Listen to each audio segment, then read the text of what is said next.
Alô, então, bom dia a todos e todas, é um prazer enorme estar aqui. Antes de começar a falar, eu queria só me apresentar. Como foi dito, eu sou professora da FGV, atualmente estou como coordenadora do Centro de Pesquisas do Ministério Público. Na verdade, toda a minha carreira profissional é dedicada a pesquisas e análise de dados em áreas como educação, violência e juventude. E eu primeiro comecei na universidade, depois passei 4 anos como diretora do Instituto de Segurança Pública e agora, esse ano, assumi a coordenação do Centro de Pesquisas do Ministério Público. Então, a minha fala hoje aqui vai ser para falar um pouco sobre evidências de flexibilização de uso de armas sobre violência. Primeiro, eu acho que a gente precisa definir algumas coisas, né? Hoje é um debate sobre posse, que é o decreto que a gente está falando, que é o direito de ter armas em casa.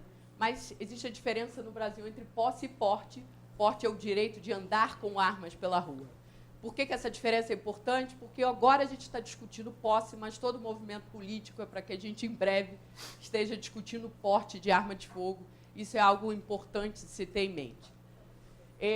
Eu vou separar minha apresentação em argumentos teóricos, quais são os mecanismos que as pessoas defendem, né? Por que você deveria flexibilizar a posse de arma, e depois falando quais são os argumentos contra, e vou trazer algumas evidências de pesquisa que dialogam com esses argumentos, e depois vou fazer algumas considerações que eu acho que estão perdidas no debate. Primeiro, tipicamente, eu tentei reunir aqui o que eu vejo dos argumentos, é claro que provavelmente vou estar esquecendo alguns pontos, e os outros palestrantes vão falar depois de mim, vão incluir certamente outros pontos, mas tipicamente os argumentos a favor da posse de arma em casa, né, é que os criminosos serão dissuadidos se souberem que a vítima pode estar armada. Outro argumento é que vítimas em potencial ou testemunhas armadas podem interferir numa ação criminosa e proteger a vítima. E tem um argumento mais liberal, vamos dizer assim, que é um argumento muito defendido nos Estados Unidos, que as pessoas têm direito a ter arma. Todo mundo tem direito a se proteger e o Estado não deveria estar interferindo nisso. Quem defende os argumentos contra são muito no sentido de dizer quais são os benefícios, os malefícios indiretos da posse de arma. O primeiro é que você aumenta a chance do cidadão de bem, se é que isso existe, cometer um crime em momentos de forte emoção ou superestimar sua capacidade de atirar com precisão.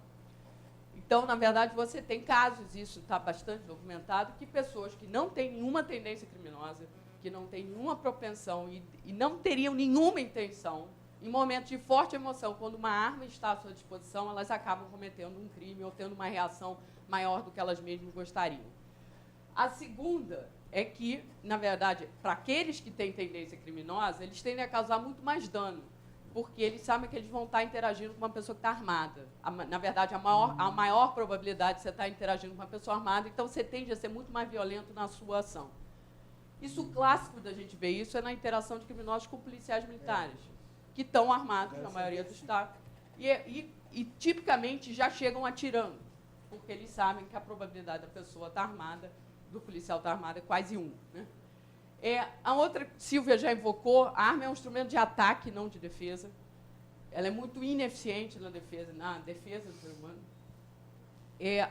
O outro argumento é que ela aumenta o nível de violência empregado por criminosos, isso já está relacionado com o outro. E uma coisa, 2 argumentos muito pouco falados, e para mim são os mais fortes de todos. A arma, a maior probabilidade de pessoas armadas, e aí está claro que está mais relacionado ao porte do que à posse, ela aumenta muito o trabalho da polícia. Porque a polícia hoje, no cenário que a gente tem, ela sabe que se uma pessoa estiver armada na rua, ela é criminosa. Num cenário onde muitas pessoas podem estar armadas, isso deixa de ser verdade. E a identificação de criminosos fica muito mais difícil. Sem contar que a polícia tem mais chances de enfrentar uma pessoa que está armada e que também vai fazer mais uso de violência. E um outro ponto, muito pouco falado também, é que o mercado legal de arma, ele gera um problema muito sério. Isso nos Estados Unidos há muitas evidências nisso, é o desvio de arma. Seja porque foi furtada, foi roubada ou porque foi desviada em algum momento. Essas armas legais alimentam o mercado ilegal de armas, que, por sua vez, isso aí a economia é um princípio claro de que quanto maior a oferta, menor o preço. Você está diminuindo o preço da arma no mercado ilegal, isso facilita o cometimento de crimes. Quem estuda segurança sabe que, na rua, você tem um preço para comprar e para alugar uma arma, e você, com todo aumento do estoque, você está diminuindo esse preço e tornando vários crimes que antes não eram viáveis economicamente, viáveis. Joana, 10. Então, como é Mas que eu vou usar a minha prerrogativa. Não, faltam 10. É que ela me sim. pediu para avisar quando faltam. Calma. Eu ia usar a minha prerrogativa e ia dar mais tempo para ela. Então, como é que a gente sabe o que está certo, o que está errado, o que há evidência, o que não há evidência, que argumentos desses são fortes ou não? E aí eu preciso fazer um parênteses para argumentar o que é evidência científica. A gente tem uma máxima que você pode botar na internet, pegar algumas frases, que é: estatísticas podem ser forjadas para provar qualquer coisa, inclusive a verdade. Então, como é que a gente vai saber, quando a gente vê um dado, vê um gráfico, que ele está correto, que a gente pode confiar nele? É para isso que a gente faz pesquisa dentro da universidade, tem um processo chamado de revisão de pares. Quando eu faço uma pesquisa, eu tenho que submeter essa pesquisa a meus colegas, que são selecionados baseados pelos conhecimentos deles na mesma área que eu, e eles têm que dizer se eles acreditam e se há evidências concretas no que eu estou dizendo. A partir daí, quando isso ocorre, esses artigos são publicados em jornais, em periódicos de revisão de pares, e aí você começa a gerar um corpo de evidências robustas. E tudo que eu vou falar aqui são de revistas publicadas em periódicos com revisões de pares. Tá? E aí, quando a gente quer fazer uma pesquisa sobre esse tema, quais são as duas grandes dificuldades?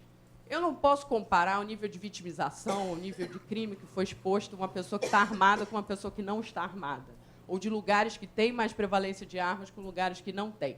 Por que eu não posso fazer isso? Porque essas pessoas são diferentes. Essas pessoas têm propensão criminal diferente, têm níveis de vitimização diferentes, têm influências vivem em ambientes diferentes, assim como lugares com mais prevalência e menos prevalência são distintos. Então, eu não posso comparar, na média, lugares que têm mais armas com menos armas e dizer que o problema é a arma. Tá? Eu tenho que... Como é que a gente faz isso empiricamente e cientificamente?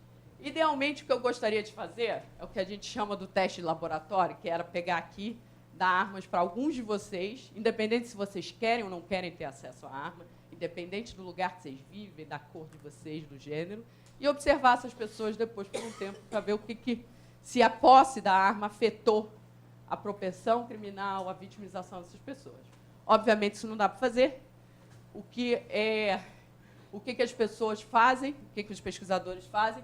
Eles comparam áreas com maior prevalência e menos prevalência e tentam estatisticamente isolar os outros efeitos, mas, principalmente, é analisar o que aconteceu com lugares depois que você teve uma mudança com regiões, municípios, pequenos bairros, quando você teve uma mudança de legislação que facilitou ou não, ou dificultou o acesso à arma. Então, eu vou trazer aqui algumas evidências para os Estados Unidos. A Silvia falou que a gente não pode se basear em dados dos Estados Unidos, mas, nesse caso, a gente precisa. Primeiro, porque os Estados Unidos é onde tem maior evidência e pesquisa feita na área. A gente pode usar a informação para depois refletir um pouco sobre como isso se aplicaria ao caso brasileiro.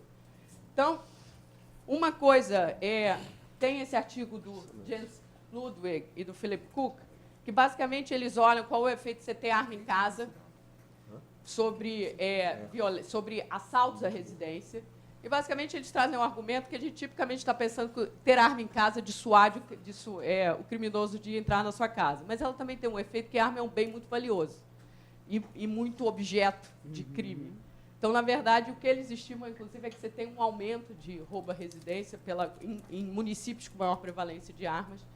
E há outro estudo que mostra, que eu não trouxe aqui, que, na verdade, compara estados que criaram uma legislação que é Stand Your Ground, que é, basicamente, indivíduos têm direito a se proteger a sua casa. Isso começou com o direito à casa, depois foi estendido ao direito a andar no carro, depois ao levar ao local de trabalho, e assim vamos, né?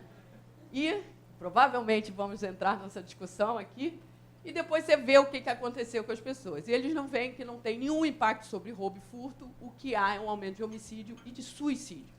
Algo muito pouco discutido, que é proximidade com a arma de fogo aumenta muito a probabilidade de suicídio por arma de fogo. E uma pesquisa que eu achei bastante interessante, apresentada no Jornal de Psicologia, que ela entrevista quase 5 mil americanos numa mostra representativa para ver como as pessoas interpretam sua capacidade de lidar com armas de fogo, sua habilidade.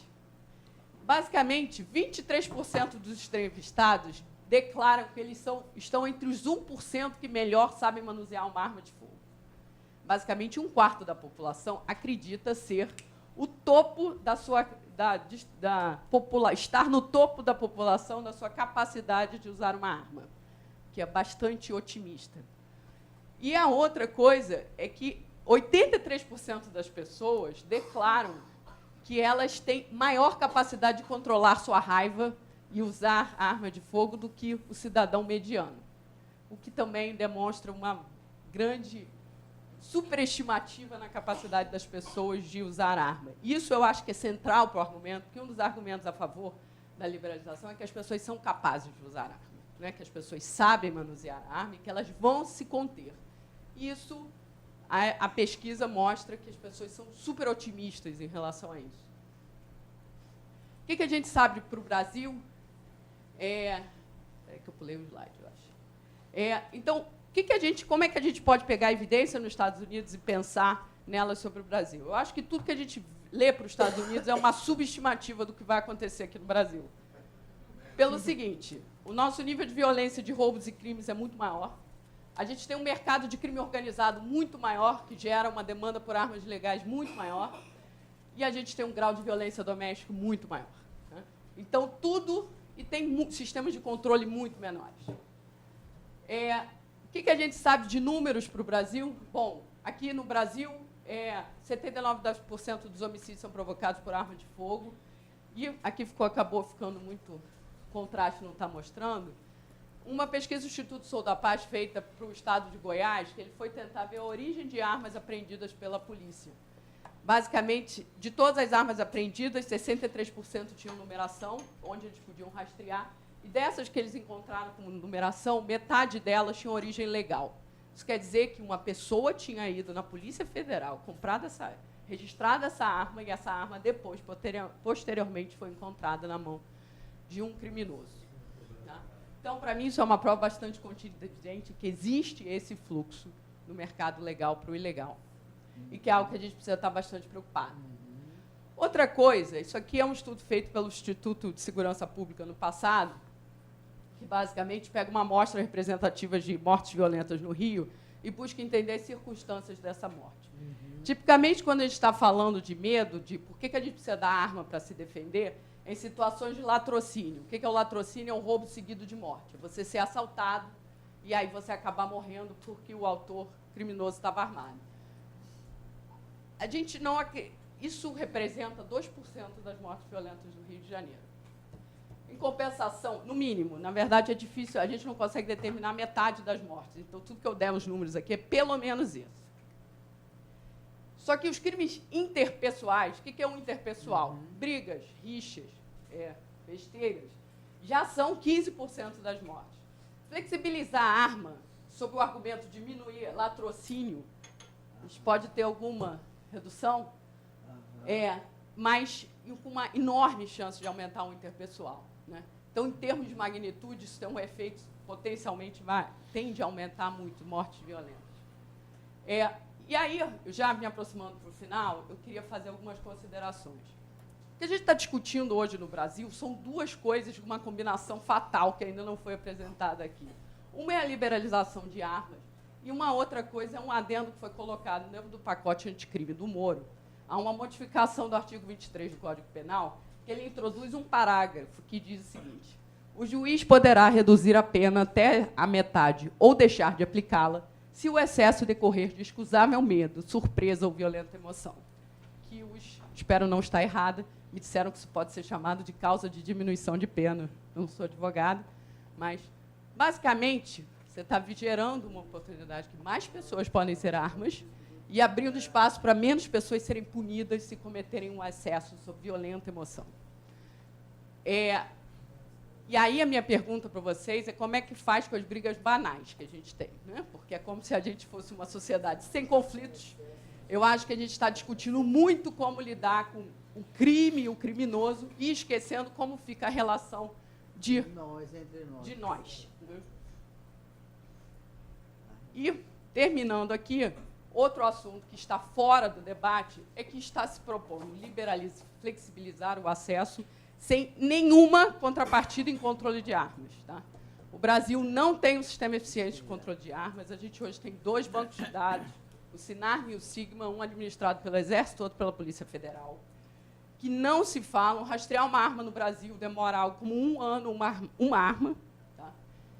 Nada foi proposto para unificar esses sistemas. A única coisa que foi proposta no pacote do Moro é a criação de um Banco Nacional de Perfis Balísticos que inclui armas e munições envolvidas em crime e ajudam, e é fundamental para a investigação. Isso super precisa acontecer, mas a gente precisa ter um sistema de controle de quem tem a propriedade das armas. Tá? Então, a gente está num cenário onde está propondo-se expandir o acesso a armas sem nenhuma contrapartida sobre como se saberá quem vai ter essas armas, o que torna o trabalho da polícia, mais uma vez, extremamente custoso. E, por fim... E como seria esse controle? Quem poderia fazer? Então, pode ser a Polícia Federal ou o Exército. Eu acho que ele tem que ser unificado, ou pelo menos os bancos precisam se falar. Serem diretamente comunicados e não esperar que alguém do Exército dê acesso ou alguém da Polícia dê acesso. Tá? Só fazer uma parte do que a senhora está falando, que é um ponto que me preocupa, até gostaria depois de ouvi-los, que é o seguinte, que é o ponto do projeto que passa de 5 para 10 anos com relação à renovação do registro de arma. Isso. Porque fazer controle de arma em 10 anos fica mais fácil ter carteira nacional de habilitação do que ter arma. Então, veja, como é que se vai fazer controle de arma no Brasil se eu posso ter uma arma comigo durante 10 anos? Como é que eu vou controlar quem tem essa arma durante 10 anos? Esse é que é o problema. Isso vai de encontro a tudo que a senhora está falando. Exatamente. Na verdade, você está piorando o controle de armas ao fazer isso. Sim. E, por fim, eu vou terminar falando de armas e escola. A gente teve o massacre de Suzano, não dá para não falar sobre isso. Eu queria só dar um dado para vocês. Tá? A luz aqui está piorando muito.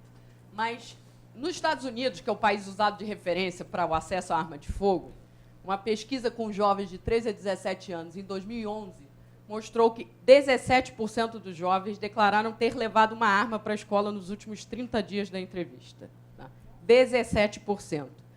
Isso, em 91, era 26%. Então, assim, os Estados Unidos passa por um processo de decréscimo de crime. No Brasil, a UFMG faz uma pesquisa com escolas. Em 2002, pré-estatuto de desarmamento, jovens de ensino fundamental declararam ter tido a intenção ou ter levado uma arma para a escola. 7,2% declararam isso em 2002. Nos outros anos que a pesquisa foi feita, em 2005, 2006, 2012, em 2012, o último ano da pesquisa, só 2% declararam. Note que aqui é intenção ou de fato ter levado, enquanto nos Estados Unidos é de fato ter levado. Então, são níveis completamente distintos, graças a Deus. Mas a gente tem que estar muito preocupado do que é ter a cultura de armas no Brasil de volta. Né? E eu acho que o caso de Suzano fala muito sobre isso. Enfim, minha fala hoje aqui foi basicamente para trazer 3 pontos. Eu acho que a gente não pode tomar decisões, não devemos tomar decisões de grande impacto como essa, sem levar em conta as evidências existentes. A gente não vai poder resolver problemas de segurança pública com decisões privadas. Eu acho que esse é o maior recado que a gente tem que ter hoje. Tudo que a gente está caminhando é para tomar decisões privadas, individuais, para tentar resolver um problema de segurança pública. Simplesmente não dá certo. Assim, não sou eu que estou falando, todas as evidências e as experiências internacionais mostram isso. E a nossa experiência do Brasil mostra isso. Tá? E se, mesmo assim, a sociedade decidir que quer fazer isso, a gente, no mínimo, tem que aumentar os mecanismos de controle. E eu esqueci um gráfico aqui, que passou sem ele, está aqui. A gente não pode esquecer, a gente acha que a nossa situação está muito ruim. Tá? Isso aqui é a taxa de mortes violentas da cidade do Rio de Janeiro, desde que a gente consegue ter registrado em 1991. Ano passado, a cidade do Rio teve uma taxa de 30 por 100 mil mortes violentas. Nosso ápice foi em 1994, foram 75 por 100 mil. Tá? A gente nunca, no Brasil de hoje, a gente não pode esquecer a máxima que nada está tão ruim que não possa piorar. Muito obrigada. Obrigada.